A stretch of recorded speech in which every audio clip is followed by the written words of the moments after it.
Hey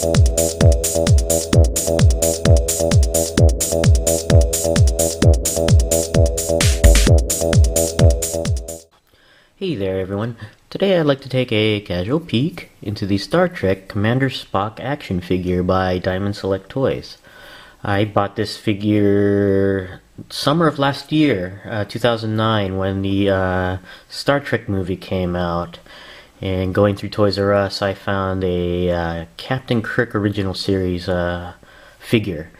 I thought it was pretty neat, nice and detailed, accurate to the William Shatner.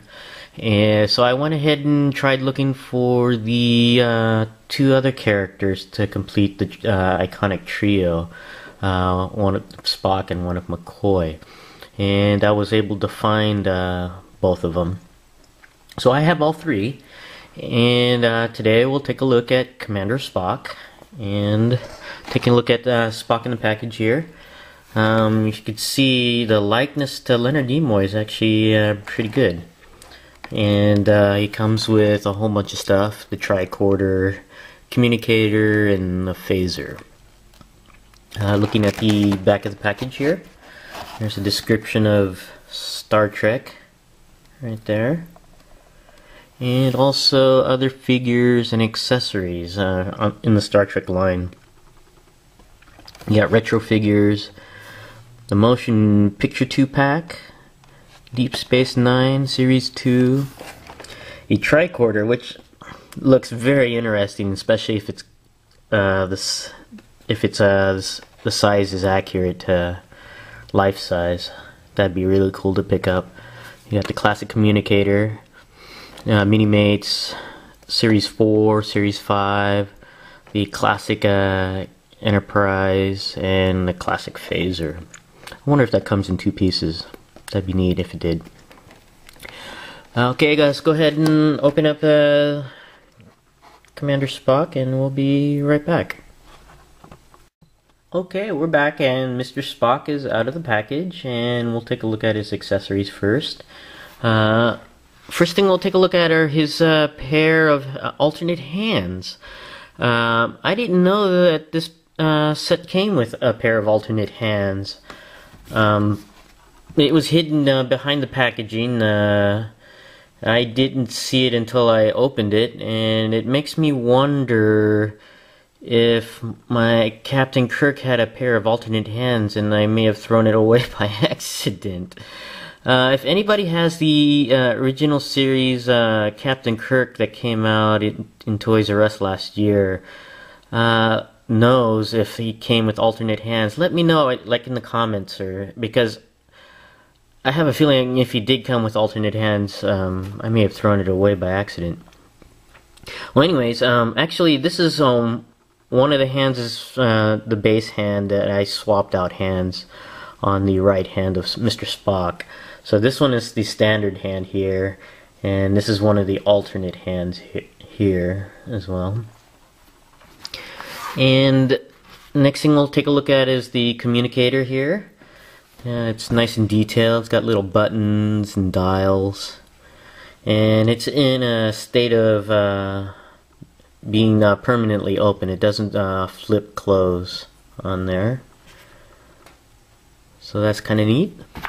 And then we have the phaser right here, nice and detailed. It's the same one as that Captain Kirk carries. And then we'll take a look at the tricorder, which I think is pretty neat. Right here. It's very nice and detailed on there. It's got buttons and the screen on there. And what I really like is the handle here. It's made of like a, I don't know, like a vinyl or a rubber. But it's not a hard rubber. It's very, very loose. And it's not rigid, so I think that's actually kind of neat, because a lot of the accessories that have these sling type handles, over the shoulder type, like the Heroes messenger bags, they're pretty stiff, but this one is nice and soft. I think I really like that on there. And taking a look at the Commander Spock figure. If you take a look at it, it actually looks very close to a younger Leonard Nimoy. On there, he's got the Vulcan hand gesture there, and the hands can just be pulled right off. This one's pretty tight though, mainly because it's flat and I don't have a good grip. Shoot, there you go, and it just pulls right off there. It was kind of flat and it was hard for me to pull off. And then you just pop it right in. There we go. There we go, and he's got another pair of hands on there. But the figure's nice and detailed. I like the insignia there, showing the his not just the ship he's serving on, but the department that he works for, the sciences department on there. They actually put that on there. I think that's kind of neat. And it shows accurate ranking there. And basically what he wore on the show in the 60s. I think I like the shirt. It's also made of that similar soft plastic or rubber like from the tricorder here. So it's kind of neat that they have that. And it's pretty neat. Although my figure, he had a little paint there, but that can be easily fixed. That's the only bad thing I found so far with the figure, and that's really very minor on there. But going over the articulation of the figure, the head basically swivels around on a ball joint, it seems, beneath the chest area, because the head and neck are all one piece. But yeah, you can pose it side to side, up and down. It's pretty neat. I like how they designed the head here.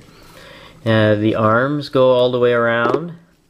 They go out and in. Pretty tight though. Rotates at the bicep, bends at the elbow, rotates at the wrist, and there is torso beneath the shirt, so it can go down and up. The waist rotates all the way around. The legs are on a T-crotch, so it only goes up, down, and not even back at the hip, and the hip doesn't go out. There is a swivel at the thigh, and it bends at the knee on there.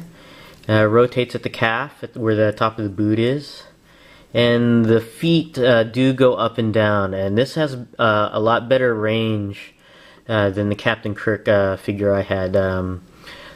My Captain Kirk figure was always tipping over because of the limited range on the feet on there, but this one is alright, so I'm pretty happy that it's just the Captain Kirk figure I had a problem with. Overall, I really like this figure. It's a great rendition of Leonard Nimoy from the original series of Star Trek. Even he looks pretty lanky on there, which is pretty much like on the show. And if you can find him at, like, say, your local comic shop and you're a fan of the original series, I recommend picking up this figure along with the original series cast of characters. But that's my casual peek into the Commander Spock action figure by Diamond Select Toys. Thanks for watching, and I'll see you next time.